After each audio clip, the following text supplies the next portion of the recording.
আসসালামু আলাইকুম।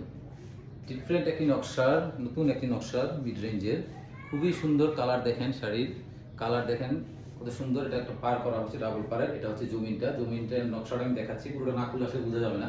আমি নকশাটা দেখাচ্ছি। এটা হচ্ছে আঁচলটা দেখেন, আঁচলটা দেখেন কত সুন্দর, কত গর্জিয়াস করে করা হয়েছে আঁচলটা।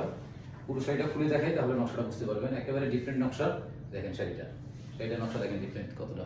এই পাশে একটা, মাঝখানে একরকম নকশা, এই পাশে আবার আরেকটা নকশা। টোটাল 3টা পার্টে নকশা করা হয়েছে শাড়িটার। এই শাড়িটার 3টা নকশা আছে এক শাড়িতে, একই শাড়িতে 3টা লেয়ারের নকশা আছে। এই দেখেন পুরো শাড়িটা হচ্ছে এরকম। এখানে পার, এখানে একটা নকশা, মাঝখানে একটা নকশা এবং শেষের দিকে আরেকটা নকশা। 3টা নকশা করা হয়েছে এক্সক্লুসিভ 84 কাউন্টের শাড়িটা। এটা হচ্ছে আঁচলটা, খুবই গর্জিয়াস শাড়ি। দেখেন শাড়িতে কাজের পরিমাণ দেখেন কি পরিমাণ কাজ করা আছে পুরো শাড়িতে। শাড়ির কালারটাও খুবই চমৎকার। এই কালারটা এখন খুব ভালো চলতেছে, খুবই ডিমান্ডেবল কালার। এক্সক্লুসিভ শাড়িটা আমাদের কাছে রেডি স্টকে পাচ্ছেন। তাড়াতাড়ি অর্ডার করে ফেলেন। আমাদের পৃথিবীর যে কোনো প্রান্তে হোম ডেলিভারি ব্যবস্থা, সারা বাংলাদেশে ক্যাশ অন ডেলিভারি আছে। চমৎকার এই শাড়িটা অর্ডার করার জন্য আমাদেরকে তাড়াতাড়ি সময় ইনবক্স করে ফেলেন। এই শাড়ি পাওয়া যাবে না খুব সহজে, সুন্দর একটি নতুন নকশার।